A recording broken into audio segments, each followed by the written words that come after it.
thanks for having me. I'm a little annoyed, though. I have to go after Mike Lee. All right? So we both have mandatory minimum bills, and, of course, his wins, and I'm getting second fiddle. But, no, we're excited that really there's so much momentum that there actually were two reform bills on mandatory minimums. His is a little bit different, but his actually has some advantages over mine in that it actually gets rid of some mandatory minimums, where ours was simply changing it to give the judges oversight. And ours would have been all crimes. His is going to be limited to, I believe, just drug crimes. But I think the question and the principle of whether or not judges should be involved in trying to find justice is a very important one. I think when you tell someone that they would be sentenced to prison and that it's automatic and that the judge has no discretion over it, I think most people recoil at that. I think once you add in some of the people and some of the instances that of what have happened, people very much recoil at that. And I'll give you a couple of examples. John Horner was a 46-year-old father of three, decided to sell some of his painkillers to somebody. Unfortunately, it turned out they were an undercover agent. He was turned in, pled guilty, and was given a mandatory minimum of 25 years in prison. Now, in my state, you can kill somebody and be eligible for parole in 12 years. So you sell some painkillers and you're in for 25 years with a mandatory minimum. Something's wrong with that equation. Edward Clay was an 18-year-old first-time offender and was caught with less than 2 ounces of cocaine, received 10 years in jail. First offense, mandatory minimum. Weldon Angelos, 24, was sentenced to 55 years in prison for marijuana sales. 55 years in prison for selling marijuana. Federal Judge Timothy Lewis recalls a case where he had to send a 19-year-old to prison for conspiracy. And the conspiracy thing in general ought to be looked at. The RICO statute has just been way overdone and is used. I know a guy, I don't know him, I know of the case of a guy who was given conspiracy to violate the Clean Water Act. And you say, well, what was he doing? Was he dumping benzene in the river? No, he was putting clean dirt on his own land to raise the elevation so he could sell it. But he was given 10 years in prison. His partner was 80 years old, given 10 years in prison, all for conspiracy. And here we have conspiracy, and this young 19-year-old man was in the car with someone who has drugs. So they're all wrapped up in a conspiracy because he's in the car with someone who has drugs. I think that when you look at this, the thing that gets to me is that, and you can get some of this from reading Michelle Alexander's book on mass incarceration and the new Jim Crow, is that, you know, an enormous amount of people are in prison for this. And when you think about it, and you think about, you know, there's a lot of discussion in our society about voting rights. You think that in my state, 1 in 3 young black men are unable to vote because of a felony conviction, and they never get it back. One of my neighbor's brothers sold marijuana plants in college 30 years ago. He has an MBA, and his job is house painter because he can't get a job because he's a convicted felon. There's a lot of things that need to happen here. Mandatory minimums, to me, is the tip of the iceberg, the beginning of what we need to do.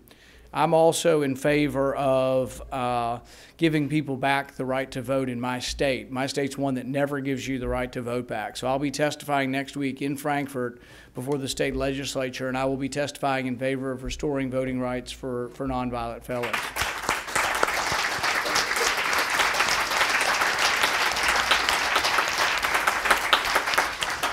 We will also very shortly be introducing legislation at the federal level. There's some other bills, but we're going to have a bill that will be introduced shortly that will do the same for federal rights.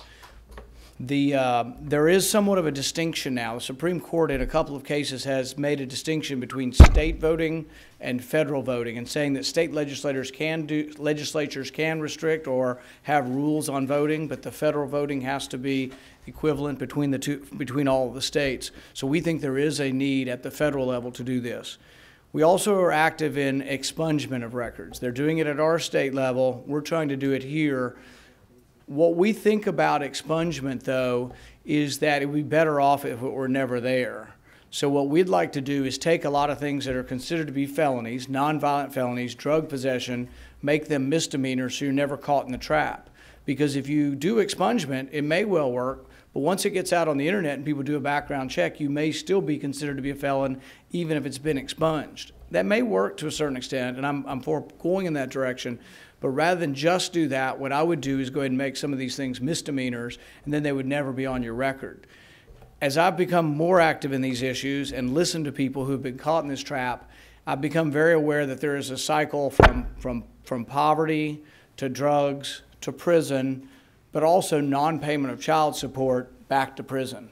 And I think that's something that we have to address as well in this, because you put a guy in jail who's 20, 21 years old and has 2 kids, and he comes out of jail 3 years later with $3,000 worth of child support payments, he's never going to see $3,000 in his life. He's lucky to get a minimum wage job. So as much as I think a lot of us in the crowd and a lot of us should pay child support if you have kids, and you should be punished, if you can't get a job, you shouldn't be able to be put back in jail for non-payment of child support. So this is a big cycle that I want to be part of trying addressing and letting people know that there are Republicans on our side that will work with Democrats who will work to try to do the right thing on this. This is something whose time has come. It's also something where most of what we're seeing is the unintended consequences of well-motivated people. Because you'd say, well, gosh, some guy makes $200,000 a year and he's not paying his wife because he's mad at her over a divorce, not paying for the kids. That should be fixed. Deadbeat dads should be prosecuted. But what happens is then a lot of people get caught up in this who can't make the payments. So I think we do need to address this, and I think that it's something that needs to be addressed not only at the state level but at the federal level. And I'm happy to be part of this. I think Mike Lee's bill, actually, I think it's cleared the committee now, has a very good chance. We've got a champion in Senator Leahy who on our side, and I'm not sure where things stand on the House side, but on the Senate side, I think these things can pass. And that the main reason for it happening is the majority of Democrats, but now we're getting at least a minority of Republicans coming along on these issues. And to me, it's sort of the best part of bipartisanship. It isn't that we come halfway to each other and split the difference on things. It's that we can have people on the right and left who passionately believe in the same thing, and you can get something done simply by throwing away partisanship and saying, what's the right thing to do here? I hope to be part of that, and I'm very happy that you invited me this morning. Thank you.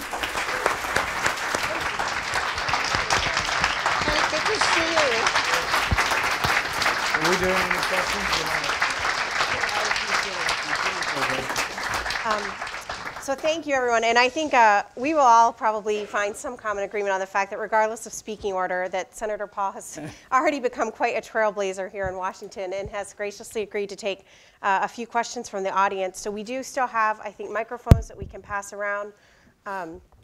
Anyone would like to ask the Senator a question, we can take a few right now. It's a very shy crowd of hardworking souls. Yeah, only easy questions. Here's one in the back. Is that? And if you could please introduce yourself, since we are have a video of the event. Thank you. Hey, Senator, I'm John Gramlich with CQ Roll Call, and I'm just wondering if you could explain more. Except for reporters, I'm just kidding. Wondering if you could just explain specifically what the legislation that you're planning to introduce would do. Is that the Democracy Restoration Act or a version of it? Well, we have a Civil Rights Voting Restoration Act that's going to be introduced, and the only thing that's complicated about it is we've chosen to do just nonviolent crimes. So you have to figure out what they are, and then you have to have some oversight by the Attorney General to look through, because we're talking about all the state laws too, all the state felonies. There's federal felonies, there's state felonies, but we think that if you've had a nonviolent felony, we're forgetting your voting rights. Now, there is one by Senator Cardin that includes all, and I'm just not quite there yet, and I think that's the one you may be referring to. I think it's easier to start out with with the nonviolent felonies and try to get restoration of voting rights back. But there can be an argument made for once you've served your time, you've served your time. But I think as far as trying to get the coalition necessarily to pass this, we're looking at nonviolent felons. We also have another bill that will be we haven't got all the language yet. It's either going to be expungement and or making some of the felonies, federal felonies, into misdemeanors. I think that would help. I think our society's going, and I'll give you one quick example of this. People think, oh, conservative Republicans and stuff just want to put people in jail forever. There's been discussion on several of our presidents on whether or not they use drug use. So about in 2000, they were discussing a Republican, whether or not he used drugs when he was a kid. And this was Cal Thomas, Pat Robertson, and Jerry Falwell, three very conservative Christians. And they asked them, if it was someone in your church caught with marijuana, would you rather them get incarceration or counseling? And all three of these conservative Christians said counseling. It's the common sense answer that most people would say. I think we're headed in that direction where it doesn't have to be acknowledgement. Some want to say it's fine and it's okay to use drugs. I'm not there. I think there still is a problem, and you shouldn't be using illegal drugs. However, I am for a much more humane response to this and giving people a second chance. And a lot of these crimes, what we consider to be crimes, I think are committed by young people who, they say males don't really have our brain developed till we're about 25, and there's some truth to that. But I think after 25, people tend to be involved less with this kind of stuff. But somebody who made a mistake early, I think ought to get a second chance. We may have time for one more question here in the front. If you could just introduce yourself as well. Thanks. Hi, thank you. My name is Brian Harris with Interpress Service News. I was wondering if you would be able to comment at all on the for-profit prison system and for-profit prisons, and if that, what your opinion on its role in the criminal justice system is. Yeah, I saw an article the other day on this where a guy had a $200 civil fine, and then his probation was like $360 a month from a private, there are things that probably can be contracted to save money, but when you're talking about a person who has a $200 fine and then has a $360 penalty, or no, I think he was having to pay for the ankle bracelet and everything, $360 a month. A lot of these people don't have any money.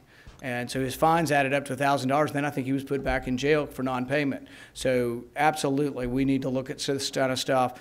And this isn't the free market. Prison is not the free market where you have to have everything done privately. If you can do some stuff to save money, I'm for that. But you have to recognize that a lot of people that are arrested are very poor, and that if you put penalties on them and then we're sending them back to jail for non-payment of penalties, or that's a probation violation, I think that's a big problem.